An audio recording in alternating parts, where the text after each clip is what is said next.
Hello, welcome to Tej education. Police constable परीक्षा के लिए संभावित पेपर नंबर 7 हम आपके लिए लेकर आए हैं।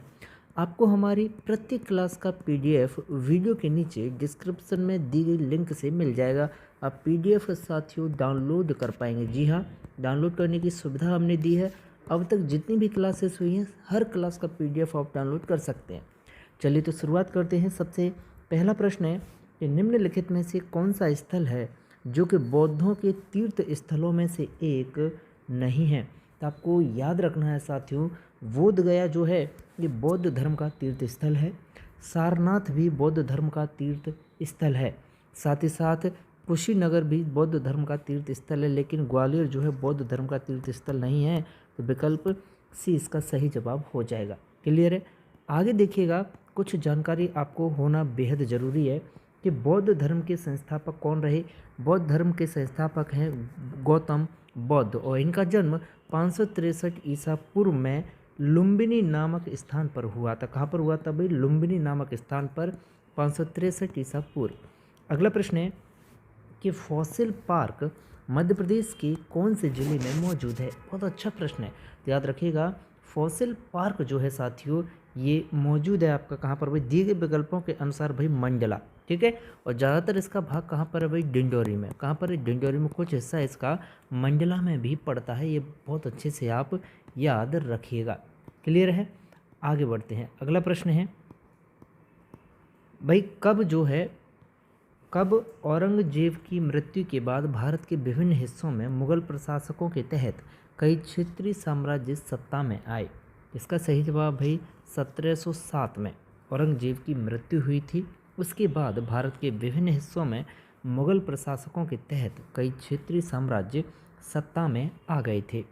प्रश्न है कि इंदिरा गांधी प्रियदर्शनी उद्यान किस उद्यान का नाम है? बहुत अच्छा प्रश्न है। तो आप याद रखिएगा, पेंच राष्ट्रीय उद्यान का नाम है साथियों इंदिरा गांधी प्रियदर्शनी उद्यान। बहुत अच्छा प्रश्न है। अगला प्रश्न देखिएगा, प्रश्न क्रमांक 5 आपकी स्क्रीन पर है कि भारत की राजधानी को किस शहर से भाई दिल्ली ले जाया गया? तो आपको बहुत अच्छे से याद रखना है कि भारत की राजधानी को साथियों दिल्ली से ले जाया गया था कलकत्ता। कहाँ साथियों? दिल्ली से कलकत्ता। क्लियर है। आगे बढ़ते हैं। अगला प्रश्न है कि बैतूल जिले से कौन सी नदी का उद्गम होता है? तो आप याद रखिएगा, बैतूल जिले से साथियों ताप्ती नदी का उद्गम होता है। कौन सी नदी का? ताप्ती नदी का। प्रश्न है कि राज्यसभा के सदस्यों का चुनाव किनके द्वारा किया जाता है? अच्छा प्रश्न है। तो आप याद रखें कि राज्यसभा के जो सदस्य होते हैं उनका चुनाव साथियों राज्यों की विधानसभाओं के सदस्यों के द्वारा किया जाता है। एक विकल्प ए इसका सही जवाब है। अगला प्रश्न बनता है कि डायनासोर के अश्मीभूत अंडे कहाँ पर पाए जाते हैं भाई? भोपाल जिले में या धार जिले में, इंदौर जिले में या फिर रतलाम जिले में? तो आप याद रखें कि डायनासोर के अश्मीभूत अंडे जो हैं ये धार जिले में पाए जाते हैं। ठीक है भाई, विकल्प सी इसका सही जवाब है। अगला प्रश्न है कि किसी भी विधेयक को धन विधेयक घोषित करने का निर्णय किसके द्वारा लिया जाता है? कोई भी विधेयक साथियों धन विधेयक है या फिर नहीं है, ये घोषित करने का जो निर्णय है या फिर धन विधेयक घोषित करने घोषणा जो है की जाती है लोकसभा अध्यक्ष के द्वारा। ठीक।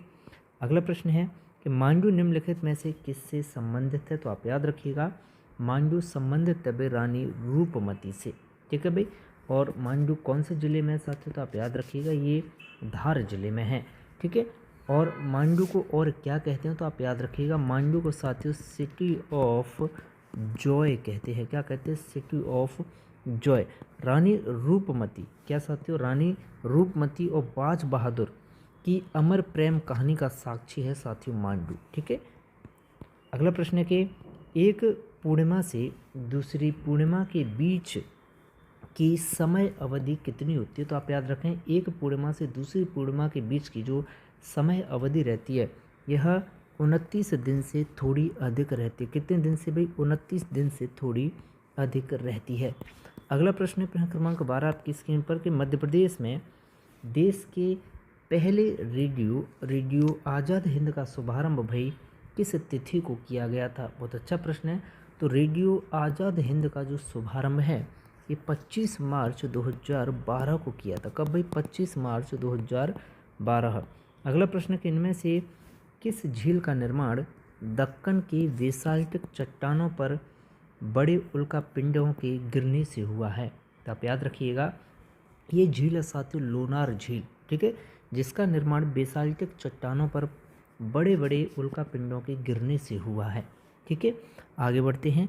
लोनार झील कहाँ पर है? तो आप याद रखिएगा लोनार झील जो है महाराष्ट्र के बुलडाणा जिले में मौजूद है और लोनार झील जो है एक खारे पानी की झील है। ठीक, अगला प्रश्न है कि मध्य प्रदेश सरकार ने पॉलीथीन के वितरण और प्रयोग पर प्रतिबंध कब लगाया? तो याद रखिएगा जनवरी 2004 में साथियों प्रतिबंध लगाया था। ठीक है, हालांकि बड़े धड़ल्ले से खुलेआम अभी भी पॉलीथीन चल रही है। प्रश्न है कि तिल्लाना किस नृत्य की प्रस्तुति शैली होती है? भाई तिल्लाना, तो आप याद रखिएगा तिल्लाना साथियों भरतनाट्यम नृत्य की प्रस्तुतिकरण की शैली होती है। ठीक है भाई, आपको ये याद रखना है कि भरतनाट्यम का जो अंतिम अंश होता है ये तिल्लाना कहलाता है। इस अंश में नारी सौंदर्य का बेहतरीन प्रदर्शन किया जाता है और यह अत्यंत ही आकर्षक होता है। अगला प्रश्न है कि भारत में किस तिथि को राष्ट्रीय मतदाता दिवस के रूप में भी मनाया जाता है? तो आप याद रखिएगा राष्ट्रीय मतदाता दिवस के रूप में साथियों 25 जनवरी को मनाया जाता है राष्ट्रीय मतदाता दिवस। अगला प्रश्न है कि भारत में भौतिक विज्ञान के लिए सबसे पहला नोबेल पुरस्कार किसने प्राप्त किया? तो आपको याद रखना है कि भौतिक विज्ञान के लिए सबसे पहला नोबेल पुरस्कार प्राप्त किया डॉक्टर सी.वी. रमन ने। किन्होंने भी? Doctor CV. रमन ने। और इन्हें ये पुरस्कार 1930 में साथियों मिला था। इन्होंने रमन प्रभाव की जो खोज की थी, रमन प्रभाव खोज साथियों की थी इन्होंने 1928 में और 1930 में इन्हें नोबेल पुरस्कार मिला था। प्रश्न बनता है कि निम्नलिखित में से किस क्षेत्र में सार्वजनिक उपलब्धि के लिए भारत सरकार द्वारा भाई अर्जुन पुरस्कार दिए जाते हैं? तो आप याद रखिएगा यह है साथियों विकल्प सी इसका सही जवाब है। नेक्स्ट प्रश्न बन जाता है कि इसरो का पहला स्वदेशी मानव अंतरिक्ष मिशन भाई कौन सा था? तो आप याद रखिएगा गगनयान, विकल्प डी इसका सही जवाब है। अगला प्रश्न क्रमांक 20 कि पीटर स्क्वायर कहाँ पर मौजूद है साथियों? पीटर स्क्वायर, इनमें से कौन सा स्थान सही है? तो आप याद रखिएगा पीटर स्क्वायर जो है ये वेटिकन सिटी में है प्यारे साथियों। कहाँ पर? वेटिकन सिटी में। वेटिकन सिटी जो है यूरोप महाद्वीप में है। ठीक है भाई, विकल्प डी इसका सही जवाब है।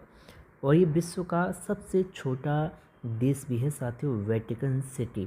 ठीक है, आगे बढ़ जाते देखिएगा अगला प्रश्न क्रमांक 21 है कि सीब ट्यूब और सहकोशिकाएं मुख्य रूप से किसके संचरण के लिए उत्तरदायी होती हैं? तो आप याद रखिएगा ये पौधों में भोजन के लिए साथियों सीब ट्यूब और सहकोशिकाएं उत्तरदायी होती है। कौन साथियों? सीब ट्यूब और सहकोशिकाएं किसके लिए? पौधों में भोजन के संचरण के लिए उत्तरदायी होती हैं। प्रश्न क्रमांक 22 देखिएगा कि इन अंगों में से कौन सा अवशोषी अंग नहीं है? बहुत अच्छा प्रश्न है, तो आप याद रखिएगा अवशेषी अंग नहीं है साथियों मस्तिष्क। ठीक है, विकल्प ए इसका सही जवाब है। अगला प्रश्न बन जाता है कि टेप वर्म फाइलम किससे संबंधित है? बहुत अच्छा प्रश्न है, तो आप याद रखिएगा कि टेप वर्म फाइलम जो है ये प्लेट हेलमिन्थीज से संबंधित है। किससे भाई? प्लेट हेलमिन्थीज से।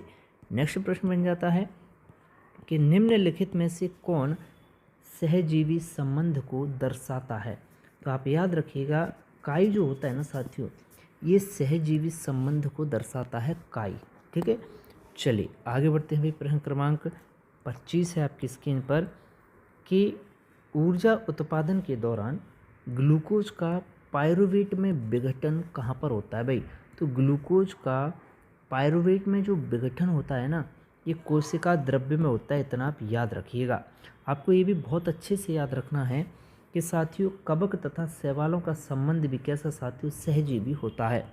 नेक्स्ट प्रश्न है कि मानव में अमोनिया को यूरिया में कौन बदल देता है? तो आप याद रखें मानव में अमोनिया को यूरिया में, जी हाँ अमोनिया को यूरिया में लीवर के द्वारा बदला जाता है। ठीक, अगला प्रश्न है कि पौधों के बीज में भ्रूण होता है जो उचित परिस्थितियों में अंकुरित हो जाता है। इस प्रक्रिया को इनमें से किस रूप में जाना जाता है? याद रखें, इसे साथियों अंकुरण के रूप में जाना जाता है। किस रूप में भाई? अंकुरण के रूप में। अगला प्रश्न देखिएगा कि पौधे प्रजनन की किस विधि द्वारा उत्पन्न होते हैं भाई पौधे? जिसमें आनुवांशिकी रूप से जनक के सभी गुण पौधे में होते हैं। तो इसका सही जवाब साथियों वर्धी जनन। ठीक है, विकल्प ए इसका सही जवाब है। अगला प्रश्न है कि खाने का नमक किससे बना होता है? बहुत अच्छा प्रश्न है, इसे स्टार लगाइएगा तो आप याद रखिएगा। खाने का नमक जो होता है यह एक मजबूत अम्ल और एक मजबूत क्षार से बना होता है भाई। किससे? मजबूत अम्ल और मजबूत क्षार से मिलकर बना होता है खाने का नमक। प्रश्न है कि निष्क्रिय लिटमस विलेन का रंग कैसा होता है? याद रखें, निष्क्रिय लिटमस विलेन का जो रंग है ये बैंगनी होता है। नेक्स्ट प्रश्न कि निम्नलिखित में से कौन सा डोवेराइनर त्रिक का तीसरा सदस्य है? तो इसका सही जवाब साथियों पोटेशियम। मुख्य विकल्प ए इसका सही जवाब है।